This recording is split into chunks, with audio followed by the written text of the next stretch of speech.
Hi, how are you? Well, you know that I'm launching a large work on neuroaesthetics that is called the Fifth Dimension. It has 30 books in 14 volumes, and I will talk a little about this work. The word aesthetic means, in its etymological origin, perception, how we perceive the world and how that perception changes over time. This change teaches us about who we are. Neuroaesthetics is a field of philosophy that involves aesthetics and neurology. For those who don't know my work, don't know well my work, it can be curious how an architect, a composer, or a photographer like me has a background on neurology and aesthetics. So, in few words, very few words, I started working on artificial intelligence and the construction of cellular automata, for example, in the 1970s. I used it then as a basis for electronic painting, music compositions, and so on, artworks and so on. At that time, I started intensively studying, the work of the great American philosopher Charles Sanders Peirce, who I love until now. It's one of my references in life, which he gives us a kind of map of thought. From this universe of thought, I immersed myself since the early 1980s into theoretical neurology. My idea since the 1970s was that we could physiologically change the brain using logical systems.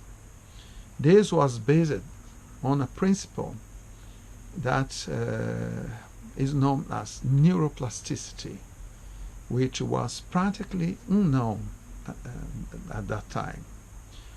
Thus, a work of art could be made inside the brain, physiologically, as a design of thought.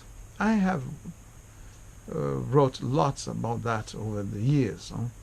Still in the 1970s, I started developing four-dimensional musical scores inside virtual reality, which would move from analytical geometry to the electronic universe in the 1980s. Because at that time it was heavy, we did not have so many computers like today. In 1988, I needed some base, more structured base, and I contacted the Nobel Prize, Gerald Edelman. Great guy, great person, who sent me an extensive bibliography and his scientific articles about the process of natural selection and the formation of specialized neuronal sets. Gerald Edelman was very important to me. I worked as a composer already, for Merce Cunningham, with John Cage. I was partner on several projects with the Swiss philosopher René Berger.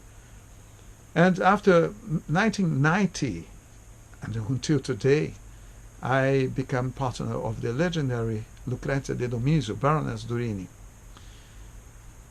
Even so, I never stopped studying and developing projects involving neurosciences. In 1997, at the invitation of a fabulous character, the Portuguese educator Natália Paz, I created a course for teachers at the Calouste Gulbenkian Foundation in Lisbon, Portugal. The first idea of that course, I imagined for that course, was about the automatization of thoughts. It happened in 1997 and 1998. I had already made courses about the automatization of the thought before, but then the scale was different, and I decided to dedicate the courses to neuroaesthetics.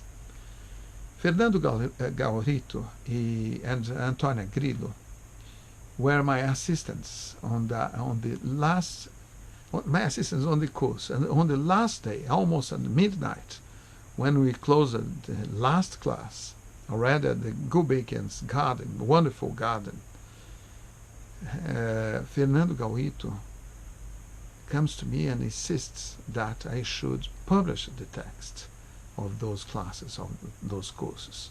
And so I promised him, I promised that I would do that. But when I saw the written material, it was more than 4,500 pages. It was too big. And not only, from then on, my life experienced an immense activity on art, architecture, music, with lectures, concerts, exhibitions in several countries. So I arrived to think that I would never be able to return to those pages and prepare them for publication.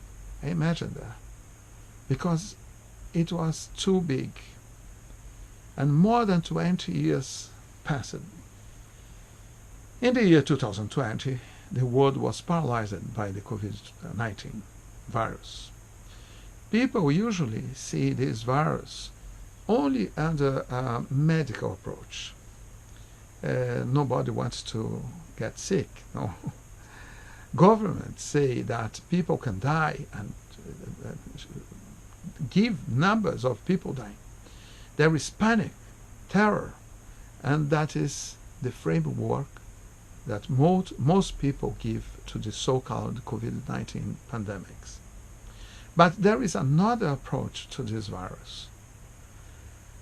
Although statistical data show us that mortality rate is very low, and that information such as the Barrington Declaration, written and signed by thousands of the most recognized virologists and epidemiologists of the world, demonstrating that government measures many times are wrong, amplifying the virus and not reducing it.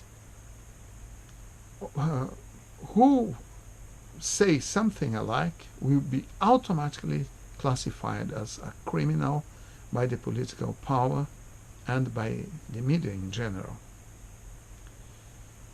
These measures raise human relations and destroy economy, of course. Again, here, economy become considered as an act of theft, of exploitation, when in fact it is what built the human in the most diverse dimensions.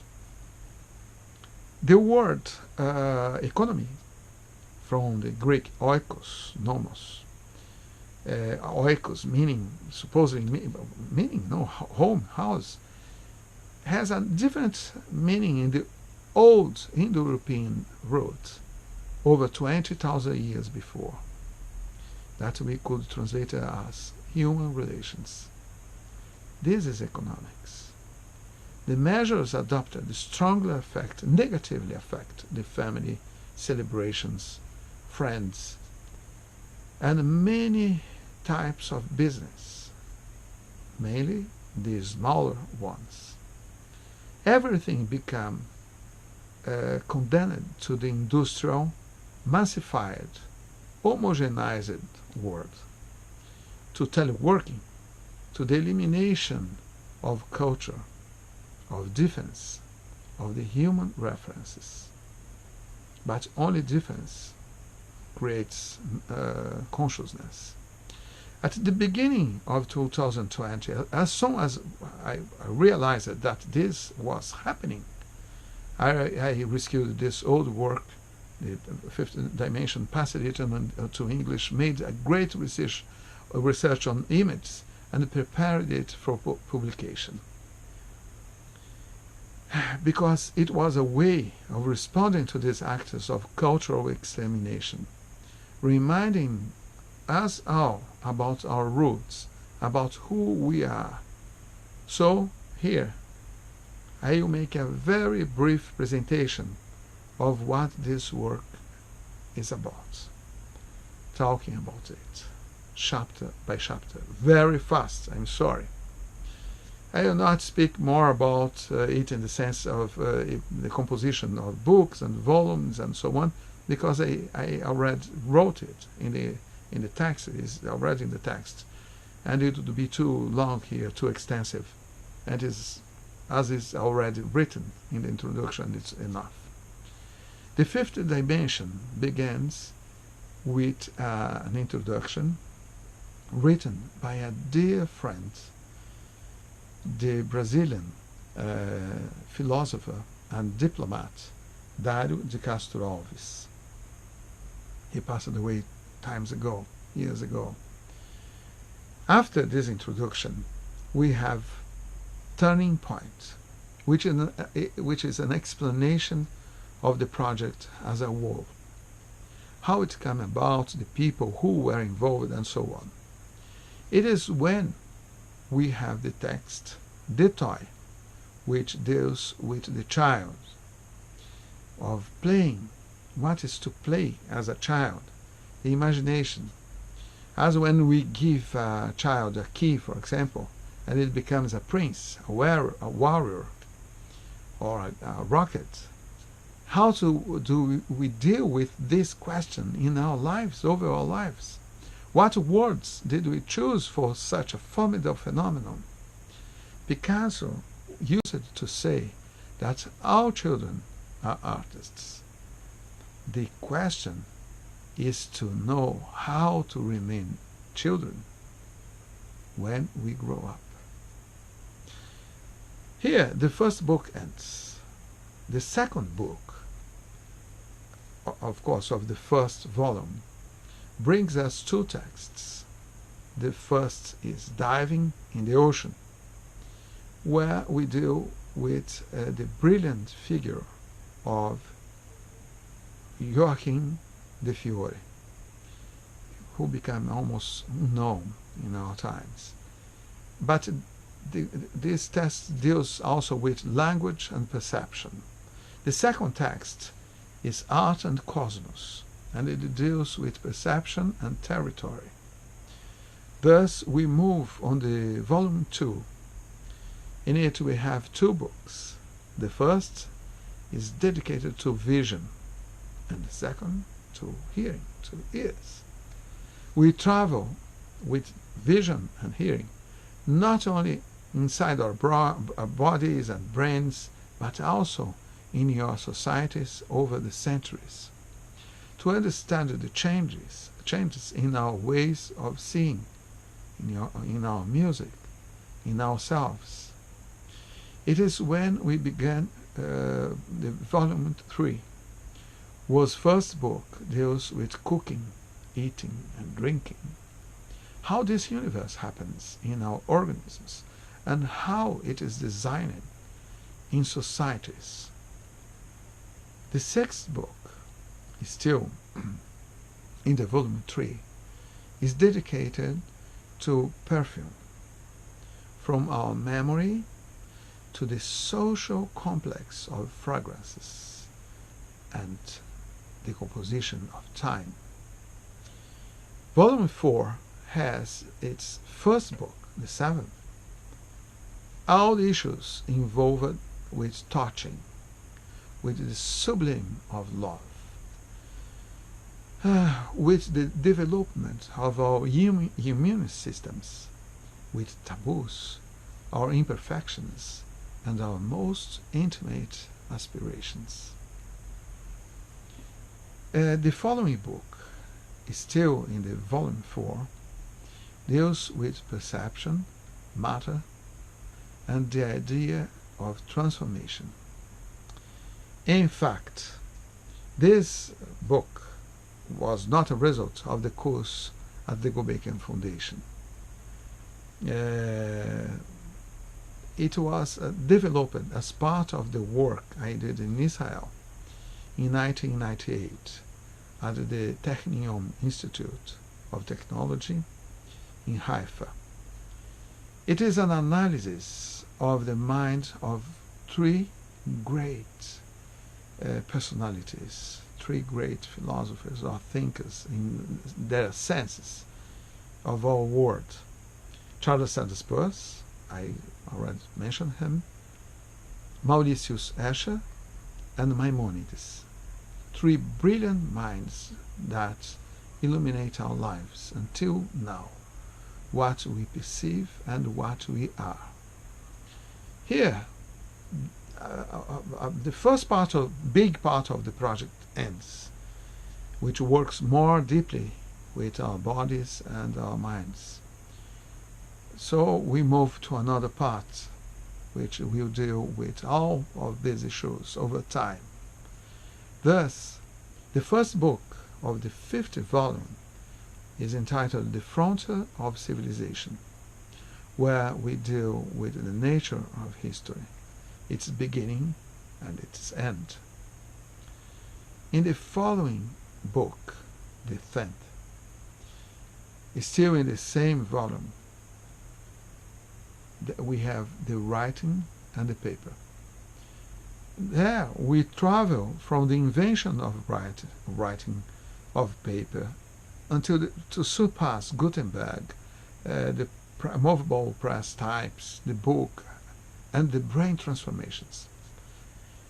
The 11th book, also in the 5th volume, is a trip to prehistory and to what was considered the most famous police enigma of the 19th century, Caspar Hauser. Volume 6 is exclusively dedicated to ancient Egypt. The first book is a deep analysis of the old and ancient Egyptian mind. The second is its reconstructed, remade cosmogony, how the gods and various characters were articulated, and how the logic of that discourse worked. Volume 7 begins with the book 14, that is called Among Innumerable Stars. It transports us to the universe of Orpheus, Eurydice, Pythagoras, Thales, Anaximander, and many, many other brilliant thinkers. The next book, also in the volume 7, is called Imitation and Acceleration. Here we immerse, we go in ourselves, in Crete, in the Minoan world, also from the adventures of Daedalus, Icarus, Cadmus, to the genius of Apelles, Parrhasius, Zeuxis, Plato, Aristotle, Socrates, Alexander, Solon. It's a deep, deep travel in ancient Greece. We move on to volume 8, and in some sense we jump over Rome, as I explain in the text why, and take up the question of light in the formation of the so-called Western civilization. We go back to Sumer, and we go to the roots of Kabbalah. It's curious that many works on Western history sometimes forget the fact that until very recently we were deeply involved in a world of intense mysticism. Book 17 is in that same volume brings us Plotino, the brilliant philosopher and painter, Mani, Augustine, Saint Benedict, Bernard of Clairvaux, Suger, Fibonacci, Cimabue, and the divine Giotto.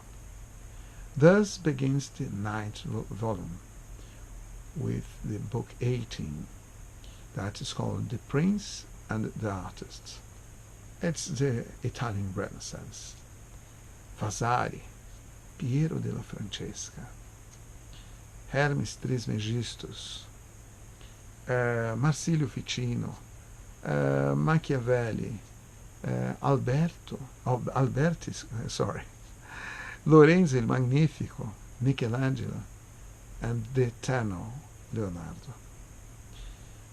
It is from this point that the book 19, entitled The Condensed Being, the being condensed in the eye, in one eye, begins.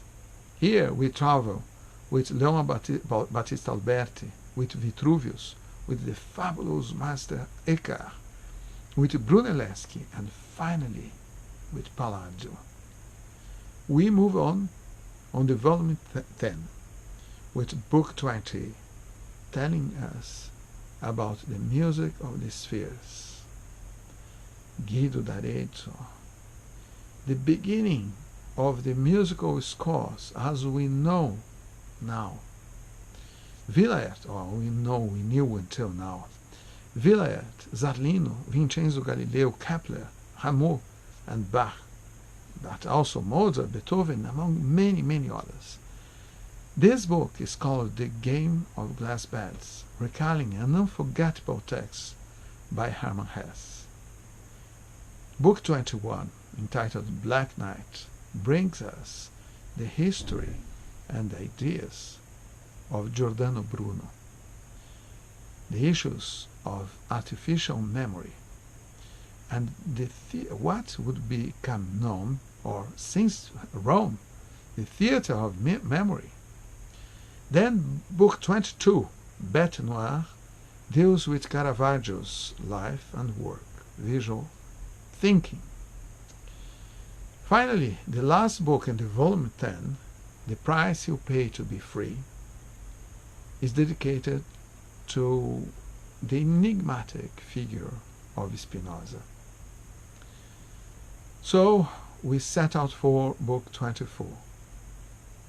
First, in the 11th volume, which has the title The Frame and the Horror to the Limits. Basic is the history, work and thought of two great persons, artists, Borromini and Bernini. The next book, 25th, The Perfect Universe, brings us Descartes, Marlowe, La Métrie, Frederick the Great, Louis XIV, Aldrovandi, and even the creator of the word robot, and so on, the idea. And so the volume 12 has its first book, 26th, with the title Word Life in a Single Word. It's a journey with Schopenhauer, Michael Faraday, James Clerk Maxwell, Peirce, Joseph Beuys, the invention of television, the format, the noise, the virtual reality, and Vico, among others. Book 27. Everything what is aesthetic is uncertain. Essentially is a reflection on the work of Joseph Beuys and his piece Oliver Stone, How to Work, wonderful how to work, but also it's on the metamorphosis of iconography, the transformations of images over centuries, and the role of chance in art creation and in life. Volume 13, with book 28, that is the knot of the word, rescues much of what has been presented in terms of neurology since the first book, but now elaborating an image of the world, both at the historical and at the neurological levels. Thus, we visit Gall, Kant, Schopenhauer, Broca, Wernicke, the fabulous Ramon y Cajal, the role of the prefrontal sector, Gerald Edelman again, the principle of symbiosis, the revolutionary logic of Stéphane Lupasco, and the mirror neurons. The neurological path of the knot of the word is followed by the book 29 that is titled Beauty in Art. It is a reflection on this issue which has provoked so many emotional discussions over centuries and centuries. So we conclude with volume 14, book 30, Chronos. It's a timeline from the formation of the universe to our days, rescuing what was analyzed and thought in the previous books, creating a global vision of the project, giving the reader the possibility to review the entire work in a dynamic and synthetic journey, everything through time. For me, writing and then preparing all this material for publication, of course, was a great challenge. I will certainly never have been able to do anything like this in this scale so big again in my life. In view of what we have all experienced in this world, I think it is a relevant work. Just look at our cities, at our clothes, at the music we hear, we listen to, who we are. In everything there is a root that must be revealed. In what way it can be understood. If not, we cannot understand. Without knowing who we are, we become ghosts. In a certain way, Goethe's Faust unveils us how it happens. Okay, is that I needed to talk fast? It was almost half hours talking here. I'm sorry, but I hope you enjoy the books. Please take a look in the website also. They are free at the Academy Edu, the platform, and I think that is an interesting work. Okay, bye-bye. Lots of love to everyone, okay? Bye-bye.